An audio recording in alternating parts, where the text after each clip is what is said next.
Ashifa Center. Assalamualaikum warahmatullahi wabarakatuh. Waalaikumsalam. Alhamdulillah kita di hari ini patut berbahagia, bersyukur karena Allah masih berikan kepada kita nikmat sehat walafiat, panjang umur dan mudah-mudahan murah rezekinya.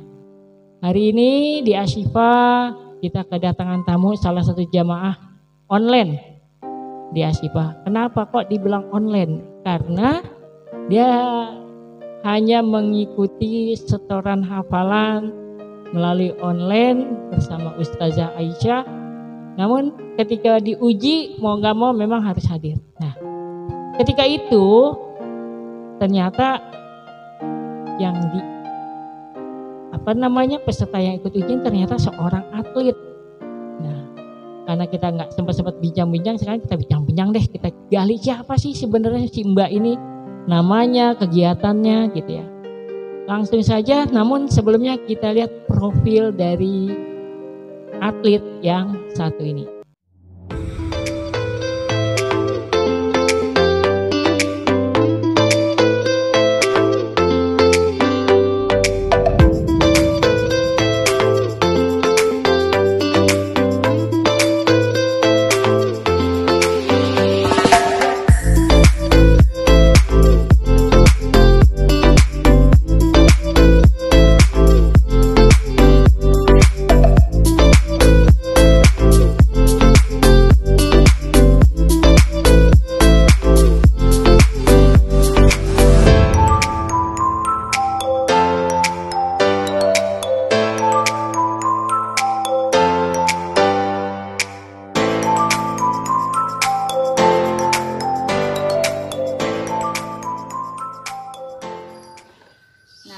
Posisi ini kan raja putih lagi diserang, raja hitam juga sama, lagi sama-sama ditekan. Nah jadi kalau tadi benteng makan gajah E3, terus nanti benteng kali benteng, terus nanti hitamnya sekak. Nah rajanya itu sia-sia aja ketika benteng ngorbanin hitam ngorbanin bentengnya. Terus habis itu langkah berikutnya putih hitamnya cuma bisa sekak sekali dan nggak ada tekanan lain gitu ya. Itu sia-sia aja, malah ngongkosin si putih untuk bisa nyerang balik ke sayap rajanya. Terus kalau kayak gitu si langkah hitam tuh lebih baik tuh gajahnya apa mundur dulu, sabar, atau misalnya udah tahu ini pion F5 mau bisa ke F6 dan gajah bisa ke H6, berarti nanti menterinya ini yang harus sama rajanya ini yang harus salah satunya diamankan, kayak gitu ya. Nah jadi kayak gitu. Ternyata bener ya, yang di hadapan kita ini ada seorang atlet dan ternyata dia tuh guru. Wah, guru apa ya, instruktur atau apalah, pelatih atau coach kalau istilah kerennya gitu ya kan, mengajarkan catur. Nah tapi tentunya ada prosesnya. Nah sekarang kita sapa sekalian berkenalan. Assalamualaikum Mbak. Waalaikumsalam warahmatullahi wabarakatuh. Coba Mbak diperkenalkan siapa diri Mbak yang sesungguhnya. Jangan tawa Mbak, nggak apa-apa. Perkenalkan nama dan. Ya, nama saya Debbie Ariesta. Nah, Mbak Debbie siapa? Ariesta. Mbak Debbie Ariesta. Ya. Ariesta dipanggil Aris, ya boleh? Hah? Jangan, panggilan saya Debbie. Oh Debbie. Oh, iya. Oke, baik Mbak Debbie. Itu gimana prosesnya bisa menjadi atlet catur? Coba ceritakan Mbak, gimana menjadi seorang atlet? Awal mulanya itu apa, ngikut lomba atau diajak teman atau KKN ya? Kayaknya kan link itu pengaruh katanya. Coba Mbak, prosesnya seperti apa Mbak? Oh, iya, alhamdulillah. Qadarullah, semuanya dari Allah. Dan awalnya itu saya ikut event, diajak sama temen sih. Terus saya ikut event di tingkat daerah. Nah di situ saya ikut.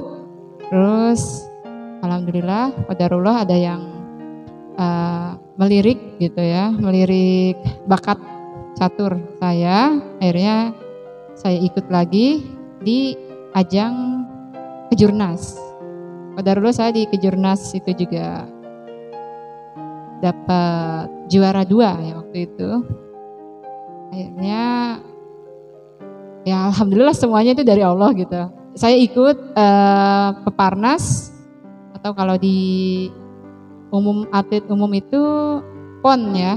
Kalau untuk disabilitas itu peparnas, Pekan Paralimpian Nasional.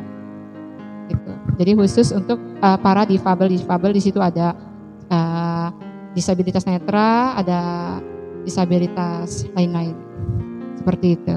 Nah dari situ alhamdulillah saya dengan rahmat Allah bisa menjuarai emas di Peparnas 2012. Akhirnya saya diikut sertakan untuk mewakili Indonesia untuk mengikuti ASEAN Para Games di Myanmar 2013. Dan kemudian saya dapat emas juga, alhamdulillah semuanya dari Allah. Saya ikut lagi terus di ajang-ajang internasional berikutnya, seperti itu Pak Haji. Iya, baik Mbak. Saya merinding loh Mbak, jujur. Merinding sekaligus apa ya? Ini baru loh, baru ngobrol, baru pembukaan. Saya sampai bingung mau ngomong apa. Kenapa saya bisa bilang begitu? Karena kan yang kita ketahui apa sih difabel netra itu cuma mohon maaf mijit, ngamen, jualan. Tapi ternyata bisa mewakili negeri kita yang memang ya kalau saya lihat apa sih kepeduliannya gitu ke kita. Ya ini mohon maaf saya harus bicaranya begitu, tapi nyatanya seorang Debbie mohon maaf nggak ngelihat, saya tidak ngerti soal olahraga, urutan-urutannya itu seperti apa, tapi nyatanya di detik-detik akhirnya justru malah mewakili Indonesia. Ya kan? Nah, berarti kan ada apa namanya ya? Apakah memang ini cita-cita atau memang dalam Islam nggak ada kebetulan? Semuanya pasti ada prosesnya. Apakah dulu memang sekolahnya fokus di olahraga? Karena beberapa waktu yang lalu, ya belum lama, di bulan ini juga saya memijit seorang pasien, kebetulan anaknya tuh atlet, tapi dipersiapkan, disekolahkan gitu kayak semacam sekolah atlet. Nah dia itu bulu tangkis. Nah apakah Mbak juga dulu ikut sekolah seperti itu atau memang ketika itu kan biasanya kita tahu ini itu kan kalau tunanetra kalau nggak sekolahnya di SLB ya inklusi, atau malah sebagian kita nggak sekolah tahu-tahu ada yang ngajak, atau ya seperti apa kalau untuk Mbak Devi ini? Karena ya saya bilang tadi saya pernah ketemu orang mijit pasien dia tuh atlet dan baru akan dipersiapkan buat ikut lomba gitu Mbak. Oh iya Haji, waktu saya nggak ada sih sekolah catur dulu ya, nggak ada ikut itu. Cuma ketika di asrama, terus saya keluar dari asrama, akhirnya di situ emang saya waktu masih awas juga saya waktu kecil ya, waktu itu suka main catur memang.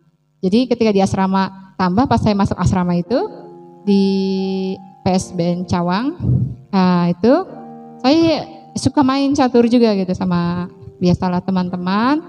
Akhirnya saya dengan sebenarnya gini ya, catur itu buat saya bukan bakat, tapi kemauan dan apa namanya itu kalau orang sudah bilang tuh bakat butuh gitu ya. Kan ada tuh yang bakat butuh ya Pak Haji. Iya, iya. Kan ada orang bakatnya kamu tuh bakat, bukan bakat kalau kata saya catur. Karena kita butuh jadi bakat gitu Pak Haji. Iya. Maksudnya gitu ya. Bakatku butuh gitu kalau bahasa. Kenapa saya bilang begitu? Karena waktu itu saya nggak ada pilihan. Ketika saya berhenti sekolah SMA ya, waktu itu kan saya sempat masuk SMA karena saya sakit. Jadi fisik saya lemah banget Pak Haji. Nah, ketika saya lemah banget tuh saya ngerasa saya mijit juga nggak bisa gitu. Walaupun saya punya sertifikat pijat itu saya punya, tapi saya memang lemah fisiknya karena memang pernah kena penyakit, mohon maaf, TBC usus. Jadi memang saya suka sakit-sakitan Pak Haji. Akhirnya saya merasa gini, apa nih yang saya bisa buat? Saya punya kelemahan, tapi saya yakin Allah ngasih kelebihan. Nah, jadi saya berpikir semuanya dari Allah ya, dari Allah. Betul, Jadi betul. Allah tunjukkan ini ada melalui teman gitu kan, ikut aja gitu. Akhirnya saya termotivasi di situ. Kayaknya udah deh saya dalamnya bagaimana caranya gitu. Dulu ada teman bilang begini, "Den, mau nggak ikutan catur? Kamu kan bisa main catur." Ya baru bisa nggak bagus sih gitu kan. Jadi nggak apa-apa, coba dulu latihan aja gitu kan. Dikasih kesempatan latihan. Saya pokoknya latihan tuh sampai jam 1 malam. Masya Allah. Iya, saya tuh latihan terus. Kalau saya sesuatu, kalau saya udah kepengen itu berusaha lah gitu ya. Karena saya hanya usaha, tapi saya tetap yakin Allah yang menakdirkan gitu kan. Saya latihan terus Pak Haji. Ya di situ saya termotivasinya. Pertamanya jujur ya, saya karena mikir bonusnya besar gitu kan ya Pak Haji ya. Nggak munafik lah. Karena atlet itu kan profesi. Betul. Jadi kalau kita mau misalkan kayak sekarang nih, saya kan mengajar catur. Saya tanya sama si murid itulah gitu ya. Kamu mau belajar catur tuh mau bisa catur doang? Apa mau buat hobi? Atau mau jadi profesi? Kalau cuma mau jadi buat hobi, gak usah latihan. Percuma, ngapain? Cuman buang-buang waktu doang gitu kan. Mending ya yang beli apalah gitulah gitu ya. Tapi kalau emang niat ini mau jadi profesi nih, ya udah, oke, insya Allah lah kita layani seperti itu kan Pak Haji. Jadi emang niatnya profesi dulu, kita ya udah ini karena kebutuhan gitu untuk profesi. Begitu Pak Haji. Iya, baik. Kebutuhan. Menarik ketika kita bilang kebutuhan ya. Karena kan banyak orang itu cuma ngeluh, wah saya bisa apa? Ini serba susah. Tapi justru karena Mbak merasa punya kekurangan, merasa Betul. punya kelemahan, Iya, justru betul. kekuatan itu muncul di kelemahannya. Iya, benar. Ya Allah kan? kasih jalan gitu ya. Iya. Di balik kelemahan adalah kekuatan. Nah, bisa dibilang begitu kan? Nah, ini kan apa ya? Saya nggak habis pikir. Ketika yang dibicarain itu, mohon maaf ya Mbak, mohon maaf ini perempuan yang dini catur. Ketika itu mohon maaf, ketika ikut turnamen itu udah menikah atau belum Mbak? Alhamdulillah sudah. Masya Allah udah menikah. Iya. Mbak. Cuma belum punya putra, terus alhamdulillah suami dukung selalu. Ini Masya Allah lah, suami saya ini yang senantiasa memotivasi seperti Iya, itu. bagus bener. Berarti kan apa ya? Biasanya kan suami itu kan lebih kepada, mohon maaf lah, saya juga sebagai laki-laki, saya juga seorang suami. Biasanya kan inginnya suami itu istri itu diem di rumah, beres-beres di rumah, ngurus anak, kan begitu. Tapi ini kayaknya Mbak Devi ini udah jadi ikut ke sana kemari, ke Myanmar juga kemarin. Jangan-jangan suami ditinggal nih? Apa diajak kemarin? Memang wajib ditinggal, nggak boleh diajak. Dan itu nggak cuma ke Myanmar Pak Haji, ke Myanmar 2013, 2015 ke Singapura, 2017 ke Malaysia, Masya Allah. 2018 terakhir ke Polandia. Mas. Terakhir mau kemana lagi nih? Ke Polandia sama tanding yang di Indonesia yang 2018 tingkat Asia. Alhamdulillah ya Allah. Nah, itu patut ya digarisbawahi bahwasanya sebetulnya tidak ada alasan untuk kita menjadi bertahan hidup. Tanpa ada alasan ketika kita lemah. Sebetulnya ketika kita tidak bisa dari satu sisi, masih ada sisi lain yang membuat kita bisa bertahan untuk hidup, ya kan? Alhamdulillah. Nah sekarang ini kan kaitannya dengan profesi Mbak, ya kan? Kata Mbak tadi ini kan jadi sebuah profesi. Betul. Nah ya kan. Nah tapi Mbak akhirnya entah memang sebelumnya sudah atau memang pas sudah seperti ini, Mbak mulai menghafal Al-Quran. Iya, menghafal Al-Quran itu sudah menjadi atlet dari 2011. Genda 2011. Ya. Bisa cerita sedikit aja Mbak, kok Mbak mohon maaf ya kalau pertanyaan agak nyeleneh nih. Iya nggak Kok apa-apa. Mbak mau-mauan gitu lah ngapalin Quran. Sedangkan gini, catur oke, saya setuju tadi Mbak bilang itu profesi sehingga dan nyatanya hasilnya ada gitu kan. Nggak perlu saya tanya pendapatannya berapa, investasinya berapa, tapi kan itu nilainya udah jelas. Lah ngapain Mbak mau ngapalin Quran Mbak? Pertama itu alhamdulillah hidayah dari Allah ya.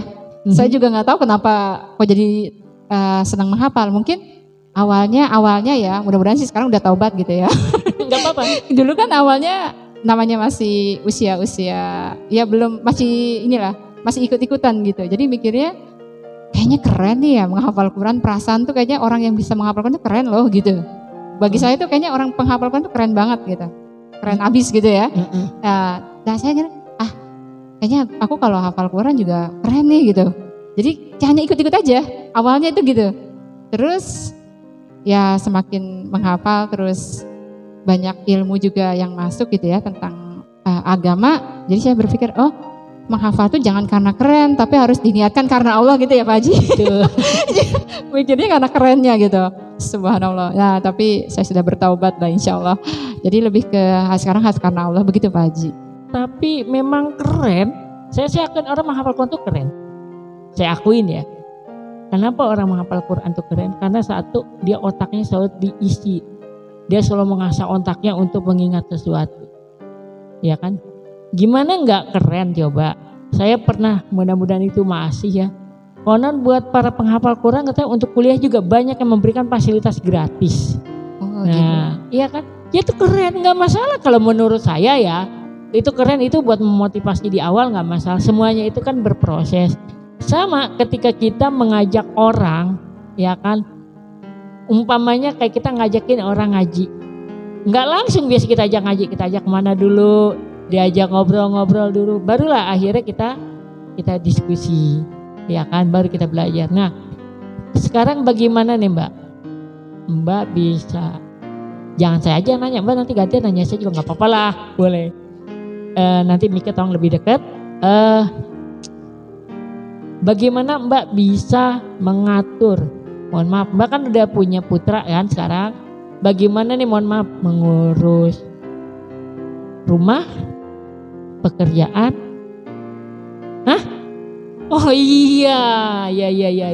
Istilahnya kan konon apalagi sekarang pas ini kan saya dapat info dari bisikan sebelah PNS, Masya Allah. Kalau PNS kan tanggung jawabnya juga kan panjang itu. Bagaimana bisa membagi waktunya, tapi soal PNS-nya nanti saya gali lagi tuh. Baru yang bisikin sih, saya nggak punya data nih, makanya karena spontan, ya.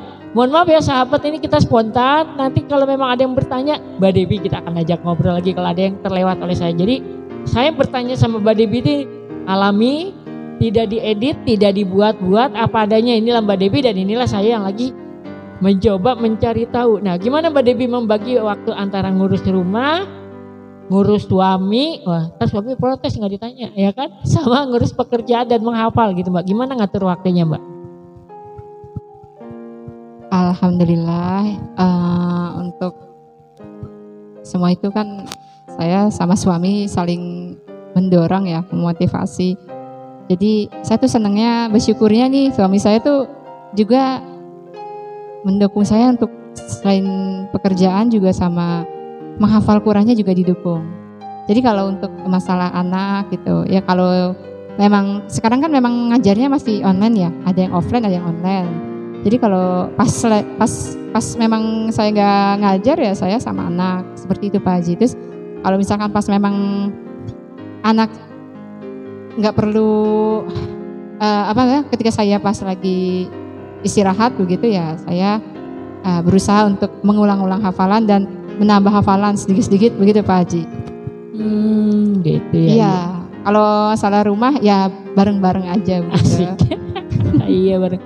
Nah terus metode menghafalnya itu apakah pakai Al-Quran Braille terus baru disetorkan, atau pakai, kan ada juga nih sekarang ada MP3 murtal itu juga kan banyak ya di pasaran gitu, tinggal bagaimana kita memanfaatkan. Nah, apakah seperti itu atau memang pakai braille diraba-raba gitu kan, terus dihayati, diresapi, diulang-ulang terus disetorkan? Iya, metode menghafalnya itu pertama saya dengar murotal dulu, tapi itu pun hanya beberapa kali aja, jadi nggak lama. Misalkan ayat berapa nih, satu ayat gitu ya, saya mau hafal ya saya dengar murotal itu dulu berapa kali, misalkan 5 kali, baru saya buka pakai Quran Braille juga. Jadi untuk meyakinkan, karena kan kadang hurufnya kurang jelas juga ya. Iya. Seperti itu Pak Haji. Baru saya setorkan ke Ustazah Aisyah yang menjadi pengajar, pembimbing di Ashifa Center. Itu saya setorannya itu setiap hari. Jadi ya, jadi setiap hari setoran. Iya, begitu. Setiap hari setorannya berapa ayat, Mbak? Ya kadang bisa 10 ayat, kadang 5 ayat, begitu. Setiap kali setor. Terus setor Iya. tiap hari atau seminggu sekali atau? Setiap hari. Setiap hari. Iya. Masya Allah, bagusnya. Ini patut ditiru. Tapi jangan ditanya, Pak Haji udah hafal berapa juz? Jangan ditanya ya. Baik, inilah sahabat nih. Inilah seorang Debbie. Ternyata dia seorang atlet PNS juga. Nah ini bicara soal PNS nih Mbak. Mbak itu memang dapat hadiah menjadi seorang PNS atau memang ikut kayak semacam lowongan pekerjaan itu kan memang suka aja di departemen sosial, entah di pendidikan, entah di olahraga atau gimana tuh bisa menjadi PNS-nya? Alhamdulillah ini jadi PNS ini jalur hadiah, jalur prestasi. Jadi dari pemerintah, alhamdulillah banget. Yang bisa meraih medali emas itu mendapatkan hadiah PNS. Oh, begitu. Dari pemerintah, dari Kementerian Pemuda dan Olahraga. Di tingkat internasional. Alhamdulillah. Tapi cuma dikasih hadiah PNS ya? Oh enggak dong. Oh, kira enggak dikasih PNS doang selesai. Enggak, ada bonus ini. Oh, ada bonus. Biasa, Alhamdulillah ya. Gitu ya. Mudah-mudahan bonusnya itu bisa dimanfaatkan untuk investasi ke depan gitu ya. Alhamdulillah ya Allah.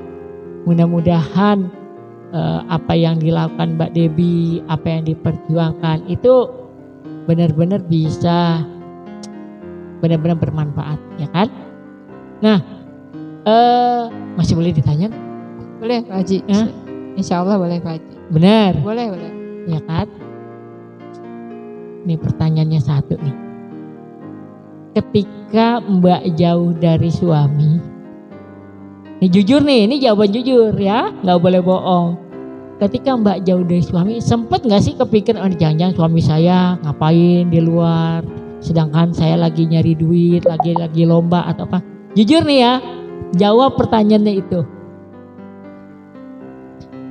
Perasaan itu ya? Iya, curiga kan manusiawi loh, iya. Manusiawi, perasaan itu kan manusiawi. Ada pastinya, cuma karena saling memberi kepercayaan. Baik. Itu jadi gini, saya pernah dialog sama suami saya. Jadi kita saling percaya gini. Suami saya juga, saya tahu gitu ya. Jadi gini, saya bilang gini sama suami saya.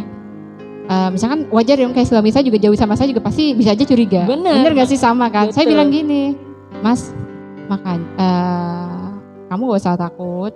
Saya jauh dari kamu. Istilahnya ya kita saling menjaga lah gitu kan. Tapi alhamdulillah sih memang tidak, kan biasanya kan kalau curiga itu kan datangnya karena ada gosip ya. Iya, dari teman suami maupun dari teman saya. Baik. Nah jadi karena tidak ada informasi yang memang ini, alhamdulillah kita jadi saling percaya gitu sih Pak Haji. Iya. Itu alhamdulillah. Berarti teman itu mempengaruhi masalah hubungan rumah tangga kita. Suka atau tidak suka seperti itu. Iya, ngomong-ngomong sekarang hafalannya udah berapa juz Mbak? Insya Allah 7 juz. 7 juz. Tapi yang udah disetorkan? 2 juz. 2 juz yang sudah disetorkan. Iya. Nah ini menarik ya. Kok ada istilah setoran, udah kayak orang nyetor di bank. Hafalan pun bisa disetor. Iya penting ya, kan? Sekali ya Pak Haji. Iya. Itu. Karena apa? Hafalan itu perlu disetorkan. Boleh jadi apa yang kita hafalkan mungkin kurang pas, entah panjang pendeknya, entah mahrojul hurufnya, karena kita nggak ada yang ngoreksi gitu kan. Nah kadang-kadang memang perlu diuji. Ini sebetulnya bukan berarti mencari kelemahan, tapi memang kita harus bisa tahu kekurangan kita itu di mana ya kan. Ketika itu saya ingat di Ashifa ketika Mbak diujikan oleh Ustadz Agus Amin, begitu diputar-putar, alhamdulillah bisa ngejawab. Namun perasaannya gimana tuh Mbak ketika dulu diuji di sini di Ashifa yang nggak pernah datang, tapi tiba-tiba datang langsung harus berhadapan dengan Ustadz untuk diujikan? Wah itu Saya tuh apa ya, kayak grogi banget itu. Grogi dan lebih grogi daripada pas tanding catur kalau Nah, baru saya mau tanya itu. Ternyata dia jawab. Iya. Baru saya mau tanya itu, Mbak. Udah mau saya sambung, ternyata sebelum ditanya ternyata Al-Quran itu punya kekuatan yang lebih, ya kan? Iya. Sekarang saya tanya sama Mbak, kenapa? Dan apa yang terjadi di dalam benak Mbak ketika kok Al-Quran bisa lebih membuat Mbak itu lebih grogi ketimbang catur? Iya, karena Al-Quran sama catur ya jelas tidak terbanding ya. Al-Quran betul. di atas gitu kan. Betul. Dan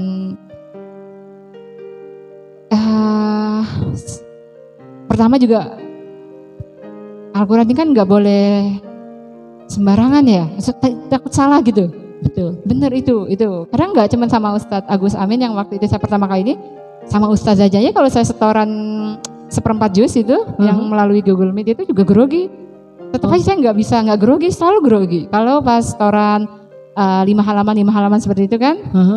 Jadi kan kalau udah selesai 5 halaman suruh di-storekan kan. Itu karena saya melalui Google Meet itu grogi banget. Tetap aja nggak bisa ini, kayak takut salah kayak gitu-gitu. Begitu. Kayak takut salah. Iya. Kan harusnya logikanya kalau kita takut salah kita harus belajar biar benar. Tapi tetap aja rasa dia itu muncul. Iya benar wajib. Nah, tentunya ada sesuatu yang beda. Kalau menurut saya nih dari pengalaman orang-orang yang sudah, bagaimana pengalaman hidup Mbak? Kalau boleh dibandingkan ketika sebelum menghafal Quran, pas sekarang hidup Mbak hidup dengan Al-Quran. Nah, kira-kira pengalaman yang beda apanya gitu loh. Istilah lagi kita hidup kan istilahnya kan ketika itu juga kan secara penghasilan kita udah punya penghasilan tapi kan belum menghafal Quran. Tapi gimana sekarang ketika kita menghafal Quran, apakah jadi malah hidup kita agak karuan, jadi malah pusing, nggak jelas segala tetek bengeknya, atau malah yang lebih kepada perasaan ya Mbak? Yang saya tanya perasaan gitu, bedanya di mana? Ya, untuk perasaan tuh, Masya Allah, Al-Quran ini dulunya saya ya banyak cueknya lah gitu ya sama Al-Quran. Tapi memang kadang hawa nafsu itu ketika nafsu ya, padahal kan sesungguhnya Al-Quran itu kan gak membosankan. Tapi ketika Al-Quran itu sayanya ada dosa entah apa gitu. Jadi Al-Quran tuh kayak gimana ya, menurut saya tuh dia tuh gak boleh, jadi menjaga diri gitu Pak Haji. Menjaga diri kayak misalkan saya kerasa banget gitu, misalkan kalau saya bikin dosa apalah gitu ya, kotor banget gitu misalkan hati, itu kerasa, oh ini kok gak mau baca Quran nih. Itu udah ngaruh banget tuh. Terus keperasaan tuh kayak gelisah gitu kalau gak baca Quran, kayak ngawur aja gitu Pak Haji.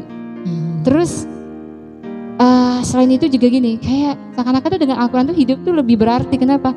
Jadi kayak biasanya kan pengennya melakukan sesuatu yang sia-sia gitu ya Pak Haji ya. Sedangkan kan dengan kita punya tanggung jawab untuk menghafal dan menjaga ya, itu kan kita jadi ngerasa Al-Quran belum dimurojaah nih kan gitu kan. Jadi kayak asik banget gitu. Kayak gitu sih Pak Haji. Cuma memang ngaruhnya kalau untuk perasaan tuh, kalau ada dosa itu yang gampang banget kecek gitu. Ini ada dosa nih, kok aku malas banget baca Quran, kayaknya ini gak beres nih gitu Pak Haji. Kalau buat saya pribadi ya, jadi kayak kerasa banget kayak kalau aku gak mau baca Quran, berarti dosanya nih harus istighfar terus gitu Pak Haji. Nanti baru gitu. Kayak gitu sih. Dan lebih tenang. Kalau udah ini tuh kayaknya enak gitu. Kayaknya tuh, terus kayak misalkan tiba-tiba tuh kita ada masalah apa gitu ya, Allahu Akbar tuh Allah kasih kemudahan aja gitu Pak Haji. Begitu. Baik, Masya Allah. Berarti sebetulnya dengan menghafal, kalau boleh saya garis bawahi, kita jadi bisa introspeksi diri. Iya, ketika kita hafalannya susah, gue habis bikin dosa. Ya kan? Ya, ketika kita menghafal nggak dapat, berarti gue punya salah. Tanpa mic-nya dipakai, tanpa harus gue salah apa sih? Orang kan biasa gitu kan. Gue salah apa sih? Kalau kata Al-Quran bisa ngomong, salah lu banyak. Ya kan, tapi ternyata itulah kekuatan dari Al-Quran, ya kan. Nah, harapan Mbak nih. Iya. ya kan, harapan Mbak. Apa yang belum Mbak capai dalam hidup Mbak? Secara dunia kalau menurut saya posisi Mbak ini udah dapet. Menghafal dalam proses. Ada nggak impian Mbak yang belum terwujud atau mungkin yang akan mau diwujudkan? Ya kalau harapannya sih mudah-mudahan bisa hafal 30 juz ya Pak Haji. Pengen Amin. itu sih, itu. Ya walaupun pastilah prosesnya entah bagaimana Allah gitu ya. Itu aja sih yang paling ini. Dan mudah-mudahan sih harapan saya sih anak bisa cinta Al-Quran. Amin. Dan harapannya bisa menjadi seorang hafiz yang mencintai Allah, mencintai Nabi Muhammad SAW dan mencintai Al-Quran. Itu yang paling penting. Gitu. Alhamdulillah. Baik. Begitu ya ternyata pengalamannya Mbak Debbie ya. Alhamdulillah ini saya sendiri patut garis bawahi, ketika menghafal susah berarti kita punya dosa. Ilmu buat saya. Dan saya yakin Ini pengalaman saya Pak Haji. iya betul, tapi enggak boleh kalau kita ini kan yang saya garis bawahi, ketika sulit menghafal berarti ada dosa di dalam diri kita, ya kan?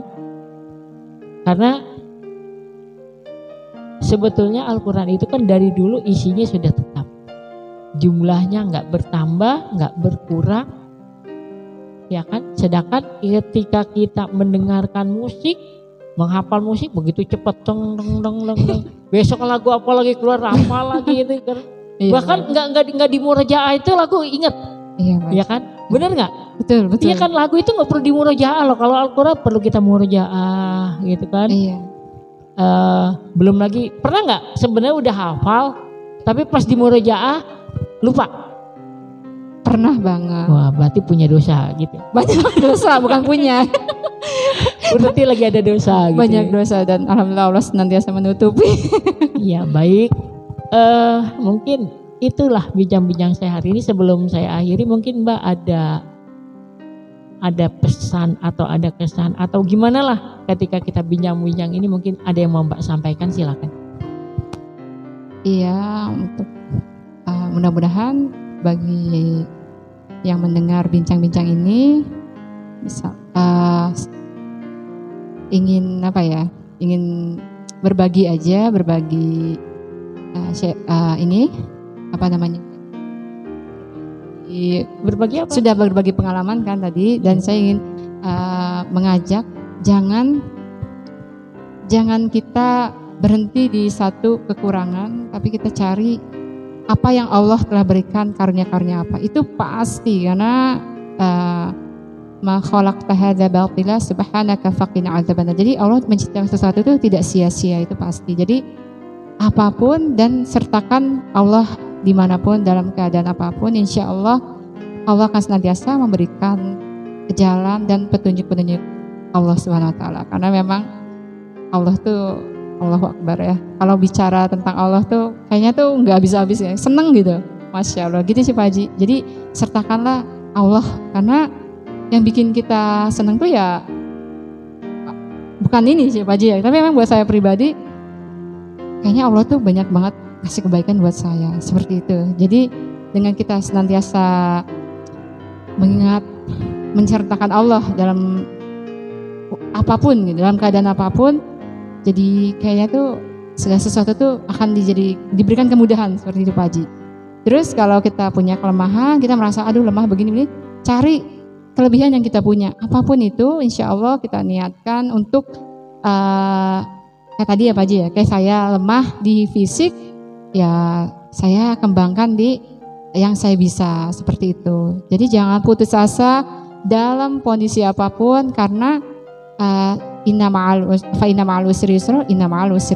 Jadi saya alhamdulillah diberi hidayah sama Allah bahwa kamu tuh lemah tuh di sini, tapi di sisi lain saya kasih kelebihan, seperti itu Pak Haji. Itu aja. Makasih Pak Haji. Baik, sungguh luar biasa. Mudah-mudahan ini menginspirasi kita semua, khususnya buat saya yang bertanya dan buat teman-teman. Dan ternyata memang takdir Allah ya, saya baru ingat. ini kan bulan Desember adalah bulannya apa? Hari Disabilitas Internasional ya, berapa hari yang lalu, tanggal berapa? Saya juga baru ingat. Iya lupa kan? Pak Haji ya. Jadi Iya. momennya pas gitu kan. Masya Allah, Kita jadi gini lah. Masya Allah. Jadi saya berharap ya mudah-mudahan video ini justru membuka pandang masyarakat, tunanetra itu bukan untuk dikasihani, tapi untuk didampingi, diberi dukung, support. Ya, kita tidak butuh dikasihani dengan diberikan rupiah di jalan, ya kan? Bimbing kami dengan apapun itu yang Bapak Ibu punya.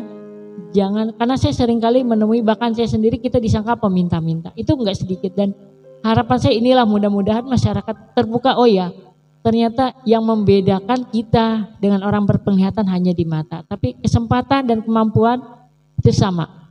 Saya yakin semua orang itu memiliki keterbatasan. Karena apa? Fungsinya kita punya keterbatasan adalah untuk saling melengkapi antara satu dengan yang lainnya. Kalau semua dikuasai oleh satu orang, maka perputaran di dunia nggak akan berjalan. Wah, gitu aja. Terima Cocok. kasih Pak Bang Haji. Rudin yang banyak kurang, yang masih banyak belajar. Mohon maaf, mudah-mudahan bermanfaat buat kita semua. Wabillahi taufiq wal hidayah. Assalamualaikum warahmatullahi wabarakatuh. Waalaikumsalam warahmatullahi wabarakatuh.